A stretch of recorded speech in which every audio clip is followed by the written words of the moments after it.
ម៉ាក់ជំរាបសួរចាជំរាបសួរបងម៉ាក់បន្ទាប់ពីម៉ាក់ឡើងម៉ាស៊ីនកូនម៉ាក់បានផ្ដាច់ថ្នាំអីខ្លះដែរម៉ាក់ចាប់ពីខ្ញុំឡើងម៉ាស៊ីនពីថ្ងៃ16ខែ6ហ្នឹងមក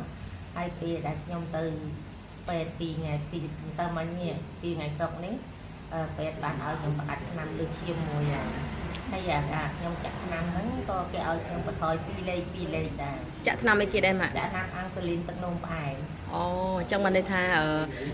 ជាមួយទឹកនោមផ្អែមម៉ាក់ដែលកើតពីយូរមកហើយហ្នឹងហើយចាក់អាំងស៊ូលីនរហូតហ្នឹងឥឡូវហ្នឹងក៏បានបន្ថយការចាក់នឹងដែរមែនទេម៉ាក់ចាបន្ថយព្រឹក18ល្ងាច16ចាអញ្ចឹងបន្ថយបាន2លេខម៉ាក់ណាចាអញ្ចឹងព្រឹកបន្ថយ2លេខល្ងាចបន្ថយ2លេខចាហើយថ្នាំលើឈាមពេទ្យឲ្យផ្ដាច់តែម្ដងហ្នឹងចាអញ្ចឹងពិតជាអស្ចារ្យមកណាម៉ាក់ឡើងម៉ាស៊ីនបានជាង1ខែមែនទេម៉ាក់1ខែថ្ងៃពីថ្ងៃ16ខែ6ចាអញ្ចឹងកូនអរគុណច្រើនមកណាអញ្ចឹងនេះជាព័ត៌មានចែករំលែកទៅពុកម៉ែបងប្អូនដែលកំពុងតែមានជំងឺរ៉ាំរ៉ៃហើយចង់ប្រើប្រាស់ម៉ាស៊ីនព្យាបាលដូចម៉ាក់អត់អស់លុយមកកន្លែងខ្ញុំមកអញ្ចឹងម៉ាក់ក៏មកព្យាបាលកន្លែងខ្ញុំបានជាង1ខែឥឡូវ A1C របស់គាត់ក៏ចុះហើយការចាក់អាំងស៊ូលីនហ្នឹងគឺបន្ថយព្រឹក2លេខល្ងាច2លេខហើយ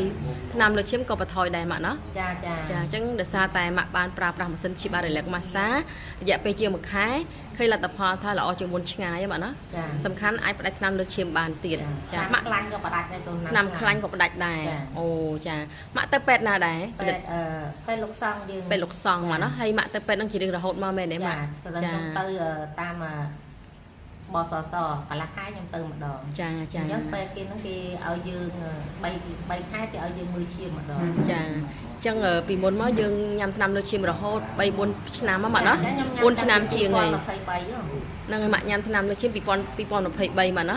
តែឥឡូវនេះម៉ាក់អាចផ្ដាច់បានដែរហើយផ្ដាច់ហ្នឹងមិនមែនយើងផ្ដាច់ខ្លួនឯងទៀតគឺលោកគ្រូពេទ្យអ្នកផ្ដាច់ឲ្យណាចាពេទ្យទីអ្នកផ្ដាច់ឲ្យយើងអត់បើកឲ្យយើងមកអូ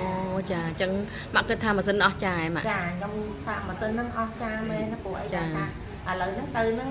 គេផ្ដាច់តែថ្នាំលើឈាមហ្នឹងហើយថ្នាំខ្លាញ់ហ្នឹងអត់បើកឲ្យយើងទៀតទេចាអូចាអស់ចាមែនតើហើយម៉ាស៊ីនដែលម៉ាក់ប្រើនេះឈ្មោះអីដែរម៉ាក់ម៉ាស៊ីន Relax Massage ចាអញ្ចឹងហ្នឹងហើយអញ្ចឹងខ្ញុំសូមផ្ដាំ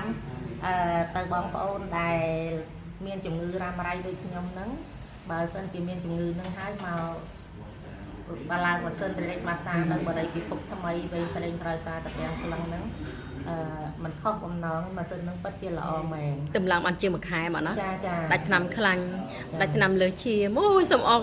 មអបសាទរមកណាអរគុណច្រើនចាស្នូអបសាទរផ្ទះដៃមួយទៀតម៉ាក់ប៉ាចាតោះចឹងឥឡូវម៉ាក់ប៉ាដោយសារដល់ម៉ោងឡើងម៉ាស៊ីននេះសូមឡើងម៉ាស៊ីនតែម្ដង